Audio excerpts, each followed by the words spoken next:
Pro Group Management. Workers' comp that works for you. This is 7 at 7 from the Las Vegas Review-Journal. Good evening, I'm Jen Ah. Thanks for joining us on 7 at 7. Starting off with business, sponsored by Bank of Nevada, Bank on Accountability. Breaking today, could the Oakland A's get some public money for a potential move to Las Vegas?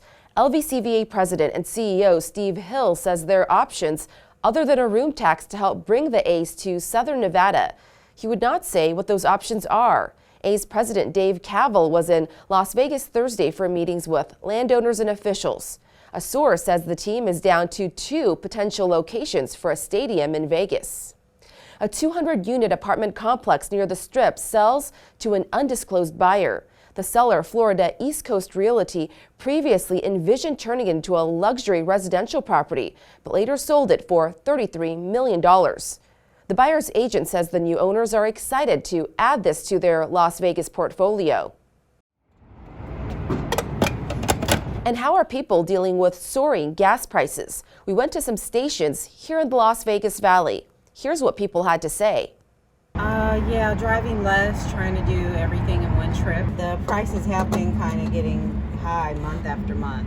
So before the gas prices were high, we didn't really care too much about gas, but now that they're high, we have to worry about will I make it this far, or do I have to wait for the next paycheck? The average price in the valley for a gallon of regular unleaded gas is hovering at around $5.20, according to AAA.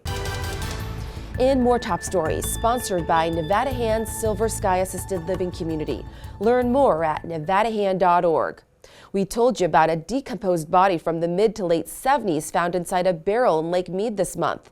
Now, 2 officials from the Mob Museum are speculating in Britain's Daily Mail about who was most likely the murderer.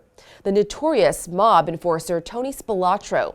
Spilotro was considered a suspect in almost 20 mob-related murders and disappearances from 1975 to 1977.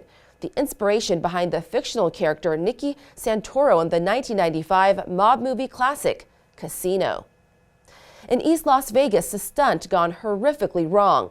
A passenger of a Jeep tells police a 15-year-old boy asked if he can cling onto her car while on his skateboard as she was driving. When she refused, 19-year-old Destiny Jimenez instead took the wheel Friday night. Witnesses say the boy then fell off and was fatally run over. Police say Jimenez admitted to consuming alcohol and was driving without a license. In weather, sponsored by Star Nursery, your garden's partner for every blooming thing. After a break from the triple-digit heat today, we're looking at temps in the 80s tonight, set to dip into the 70s in the next hour, then 60s by midnight with light breezes. Happy Friday. We've got a sunny week ahead of us. On Saturday, a high of 87 and low of 64 degrees. Starting Sunday, your highs teeter up to the 90s. The forecast now shows the temps should stay in that range through Wednesday. Starting Thursday, we're back to sizzling 100-plus degree heat. In health, sponsored by Boulder City Hospital, we're here for you when you need us. The fate of Nevada's vaping industry is uncertain as federal regulators seek to discourage young users from purchasing vape products. Review Journal's James Schaefer has vape businesses' reactions. James? Unclear future is right, Jen. The Review Journal team spoke with local owners of retail and manufacturing businesses in the vape industry, and they say the new authority granted to the FDA and current standards are too harsh on small businesses. Elijah Ottoman of Mob Liquid Labs and Greg Belcher of VapeCo spoke with us about how they are interpreting new goals to curb vape use. We've been in business since 2013. We haven't had one death, one person, nothing with vaping.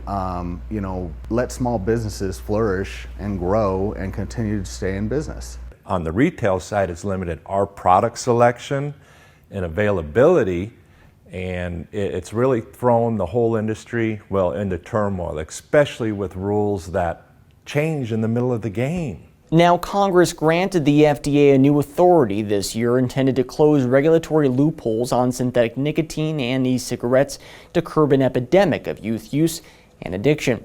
And these owners told us they see some restrictions as a good thing in the case of limiting nicotine content and implementing age limits. They told us that was fine, but it's over-regulation that puts them out of business. They told us that's what keeps them worried. Jen?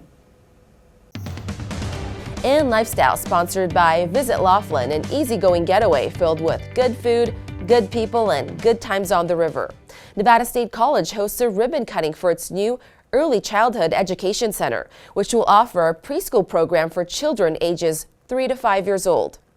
We know that childcare is a significant issue for lots of families, but more importantly, high quality educational spaces. So for us to produce not only the next generation of teachers for our region, but also to do that in spaces where we're helping young people, I think is significant. The city of Henderson donated $500,000 to help fund the center's construction.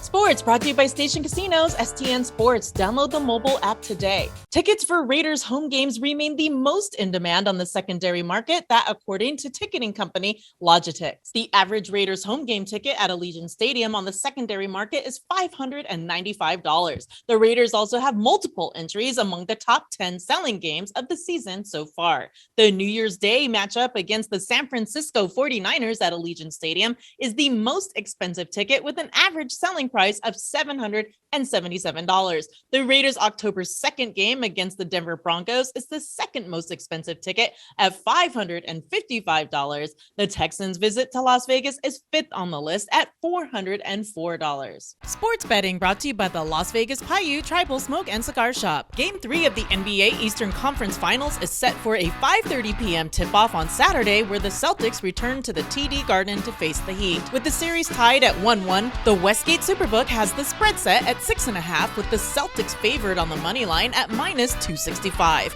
The Heat are +225 underdogs. The over-under is set at 207.5. On future odds to win the NBA title at the Caesars Sportsbook, the Celtics are +200 and the Heat are +500. In entertainment, a steamy show to help some wonderful animals. Oh, you're just drooling over all the cool people you're gonna see, I know! A Touch of Burlesque on Paradise Road will host a special brunch performance Sunday, June 12th at 2 p.m. to benefit the Nevada SPCA, featuring the Chippendales, the cast of MJ Live and magician Marie Sawchuk. We have all these beautiful animals from the SPCA, the NSPCA, which is Nevada SPCA, and all the money goes to them, and they need an awesome home, so come down, hang out with us. For tickets, visit a touchofburlesquelv.com. Thank you for watching 7 at 7. If you have Amazon Fire TV, just search Review Journal to download our channel. Watch Las Vegas breaking news streaming live on your OTT device. We'll see you on Monday for more 7 at 7. Review Journal Studio, sponsored by Adam Kuttner. Get the maximum settlement as quickly as possible. This 7 at 7 update, sponsored by Pro Group Management. You're watching 7 at 7 from the Las Vegas Review Journal.